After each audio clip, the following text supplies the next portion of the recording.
Hey everyone, Shiveen here, and in this video I'm going to talk about Nilou Bloom.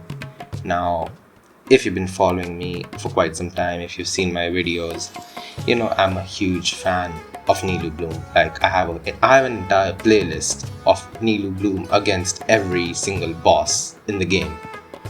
And if you've seen my Spiral Abyss photos, I always have Nilou Bloom in one of them.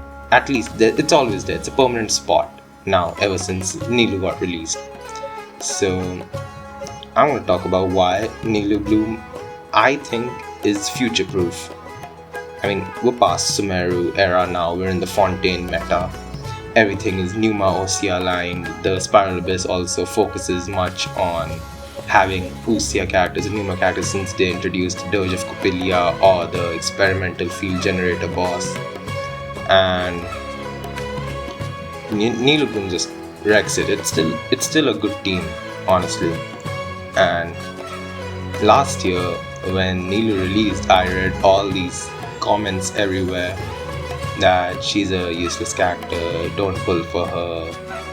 And Nilou was one of the most beautiful characters that I ever saw. Like, I fell in love with her the moment I saw her. So she was like the Navia of Sumeru for Fontaine people. So when I got Nilou, I knew for sure that I needed Nahida to enhance her capabilities. Like, if you think about it, Nilou Bloom is one of the best blooms that you can do. I mean, I would rate it much higher than Hyper Bloom or Burgian, simply because the amount of damage it deals is absolutely insane. Like, I know Hyper Bloom has that boss tracking, enemy tracking feature, the Burgian has the AoE feature, but if you think about it, Nilou Bloom has bigger cores, deals AoE damage, and explodes almost instantaneously. And you only need, I mean, as per my opinion, you only need 2 Hydra and 2 Dendro characters in the team to make that work, with 1 Hydra being Nilou, obviously. Now, why I think double Dendro, double Hydra is the best combination for them instead of a triple Hydra, 1 Dendro combination is because you get both advantages. Like, you get the Dendro resonance and you get the Hydra resonance, and that changes everything. Like, that EM buff changes your Bloom cores a lot. Like, it enhances them since Bloom scales off of EM of the character that's generating the Bloom core, and most of the time it's going to be your Hydra character. So the team that I run Nilou Bloom with is Alhaitham, Nilou, Barbara and Nahida. Now you can replace certain characters, like you can replace Barbara with Kokomi, or you can replace Alhaitham with Baiju. I mean, you can figure stuff out. Yaya is also a good option. The Dendro main traveler, Dendro Traveler is also really good. I would even rate, let's say, Kale to be good enough. I mean, I used her a bit when Nahida hadn't released, and the only 2 Dendro characters that I had when I got Nilou were Dendro main character and Kale. But the Dendro application was pretty weak, so I wasn't getting that many Bloom cores. After Nahida it changed a lot, and after Alhaitham, man, it's almost like those Bloom cores never stop. I always have Bloom cores on the floor. Now, why I choose Barbara over other characters, let's say, I mean, I don't have Kokomi, but even if I had her, I wouldn't choose Kokomi, because Barbara has that aura, that Hydro aura when she uses a skill. So I have almost 100% uptime on Hydra application, because when Nilou's skill duration ends, like her Hydra aura ends, I have Barbara as backup. And when Alhaitham's skill, like his Dendro infusion ends, I switch over to Nahida to reapply his skill, thus reapplying Dendro. Then I switch over to Barbara and use a normal attack because she's a catalyst, so normal attacks automatically apply Hydro, and Hydro plus Dendro equals Nilou Bloom. The good thing about Nilou Bloom is that when you use her skill, she has a 30-second, like she gives every character a 30-second uptime for forming bountiful cores, and it refreshes with every single use of her skill, so you can almost have a 100% uptime on you actually have 100% uptime if you switch over to Nilou like when her cooldown immediately ends. Now, the switch ups, like you can switch characters basically. I've tried many iterations of Nilou Bloom. Like, my most famous one is the alhaitham Nilou Barbara Nahida combination, obviously, but in the Abyss I have tried several different teams because when I needed Raiden and Nahida to work in a single team, my second half of the Abyss needed a Nilou Bloom team. So for that I kept Yelan, Nilou, Baiju, and alhaitham. Or you can switch it between, you can keep Yao Yao as well. Yao Yao is a really good applicator of Dendro with her skill. Like, Yugwei has a consistent application of Dendro. I mean, I would rate her better than Baiju because honestly Baiju's skill is really unpredictable. Like, sometimes it will track the enemy, sometimes it won't, and that's just kind of annoying when it doesn't track the enemy. Baiju's burst is really good for Dendro application though, because when the shield that he generates every 2.5 seconds, it shatters and applies Dendro everywhere, so that could work. Yelan is good because she's Yelan obviously, and Nilou generates the core, so that's another alternative that you can try. Dendro Traveler is amazing.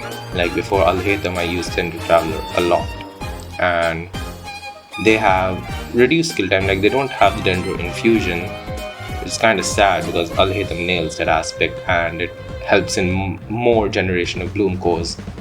But you have I think a 6-second skill that kind of works. You get enough, and then you have the burst, which is basically a mini Nahida burst, and it continuously deals Dendro damage. So that's your basic main form of Dendro application for your Bloom cores.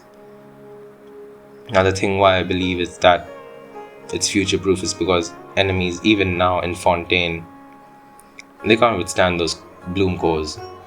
Like, I've done the Abyss this time. I finally 36 started for the first time, and Nilou Bloom was a major help in that. Like the first, like floor 12 chamber 1, so second half that you have those Rift Hounds. I tried with a Zhongli, Raiden, like, playing how it's meant to be played, how you need to tackle those Rift Hounds, right? So like Geo, you need a Geo character, Electro, you need an Electro character. I did that, but it wasn't cutting it, so I switched over to Nilou Bloom, and 1 minute and I think 20-25 seconds and I'm done with that phase. It was insane. Now the second part of that chamber was, I think, Dirge of Coppelia, and she applies cryo, which is actually pretty dangerous if you run a Barbara in your team because Barbara freezes you. But honestly, you gotta just plan it out a bit. Like, if you think you're gonna get freeze, like, obviously Nilou Bloom doesn't work against cryo enemies, but if you have someone that can apply cryo but they do not carry that cryo element on them, so what you need to do is just switch over to Nilou whenever you feel like you're gonna get hit by that cryo, because she's a tank. Nilou scales of HP, she's an insane tank, and she's like the best. I mean, honestly, she's a much better tank than Noelle at this point in my entire account. 60,000 HP. I mean, no other character has it. My second highest is probably Yelan at 48,000. Now, the only issue with the Nilou Bloom is that it's gonna wreck you in cryo teams because Dendro and cryo just don't mix well. Even with Geo teams, it works. Like, you can bypass the Geo shield, it doesn't have that much resistance. But with cryo, it's hell. So honestly, if your enemy isn't cryo, I'd say Nilou Bloom will wreck it. 9 out of 10 times, it will wreck it. Farina is obviously coming out. I will test Farina in the Nilou Bloom team because I do intend to mix and match and see if Farina is a good counterpart for Barbara. Obviously, Farina will be used in the Numa alignment for her healing capabilities rather than her damaging capabilities, but it's still gonna be an interesting team comp, and I can't wait till Farina comes out. But going by the region exclusive things that we're getting, like with Numa and Osea, I think Bloom doesn't care. I mean, especially Nilou honestly doesn't care. the also one other thing that I love about Nilou is that she has two different stances. So like one's the primary stance where she creates an aura, and that's the one that you're going to use for Nilou Bloom. But the other one is a DPS type stance where you just deal waves and waves of attacks, and it's really cool. I mean, she's a solid unit. I don't know why people hated her when she first launched. I think people judge too much based on the numbers and they don't actually work on it. Like, once I get a character, I spend a good amount of time with them before understanding how they're meant to be used, where they work best.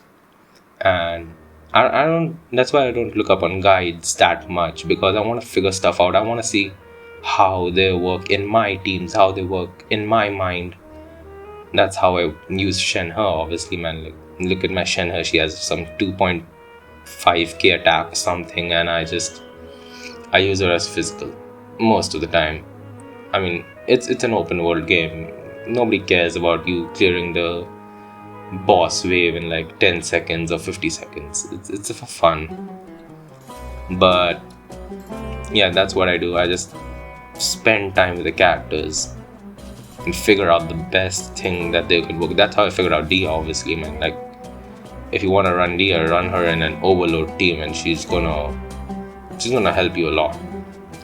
The Raiden, Dia, Flex, and Yaimiko team, it's a very expensive team, just like Nilou Bloom. Nilou Bloom is also very expensive, but Dia would also work in that overload team. So there's that. Like, you just gotta spend time with the character. Gotta figure stuff out, explore all the reactions possible. I tried, when I got Nilou, I explored it in Anemo, explored, I don't know, wave, melt, and not melt, I mean freeze, everything. I mean, it was insane. The time I spent with Nilou was insane, and that's why I really love that team and the character so much, is because I formed a bond with that character. Yep, I think I'm gonna stop at that. Nilou Bloom is like, I don't think there's going to be an opponent that can tackle Nilou Bloom unless it's a Dendro immune opponent, like the Dendro Hypostasis. You can't use Nilou Bloom against that. That's dumb. That's dumb, honestly. It's just for fun if you want to fight in the overworld, but if it's in the Abyss, do not go with the Nilou Bloom team over there. But yeah, if the enemy is not Dendro or Cryo, Nilou Bloom is gonna save you every time. Tried and tested, and like my entire account is proof, because I have an entire playlist, so you can see how Nilou Bloom works against every boss's mechanics. Every boss, I figured it out. Whenever a new boss releases, I go there, I figure stuff out. I want to see how Nilou Bloom tackles that boss. Can that boss be tackled? So that's what makes that team amazing, is because almost every single boss that I've tried, I think almost 95% of the bosses fall down to Nilou Bloom. And even if they show up in the Abyss, I'm sure that my Nilou Bloom team will be able to destroy them. So that's actually what makes me proud of this team, and why I would actually recommend people to build this, because Nilou Bloom, while it may seem a bit niche and it may take some time to have fully built it, but even if you have C0 characters, like all characters on my team except Barbara are C0, they're still gonna deal a ton of damage. And with that, I'm gonna end this video. Hope you enjoyed it. Please subscribe and have a great day. Goodbye.